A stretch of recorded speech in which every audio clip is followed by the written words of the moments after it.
আমেরিকার দাবানল এক হৃদয় বিদারক দুর্যোগ, যা শুধু প্রকৃতি নয়, মানুষের জীবনকেও ধ্বংস করে দেয়।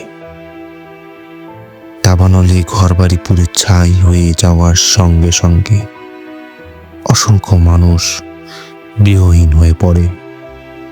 তাদের জীবনে নেমে আসে চরম দুর্দশা। দাবানলের আগুনে শুধু ঘর নয়, ধ্বংস হয় কৃষি জমি, খাদ্য ভাণ্ডার এবং পশু পাখির জীবন। এর ফলে মানুষ পড়ে যায় খাদ্য সংকটে। তারা অনেক সময় না খেয়ে দিন কাটাতে বাধ্য হচ্ছে।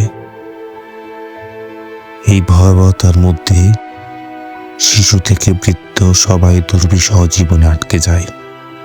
ত্রাণ সহায়তা পৌঁছানোর আগেই অনেকে ক্ষুধার যন্ত্রণায় কাতর হয়ে পড়ে। ধোঁয়ায় আকাশ ঢেকে যাওয়ায় শ্বাস নিতে কষ্ট হয়, আর খাবারের অভাবে শরীর দুর্বল হয়ে পড়ে।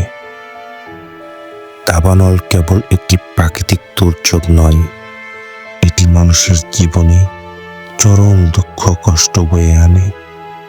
এই বিপর্যয় আমাদের সতর্ক করে যে জলবায়ু পরিবর্তনের বিরুদ্ধে এখনই কার্যকর পদক্ষেপ নেওয়া জরুরি।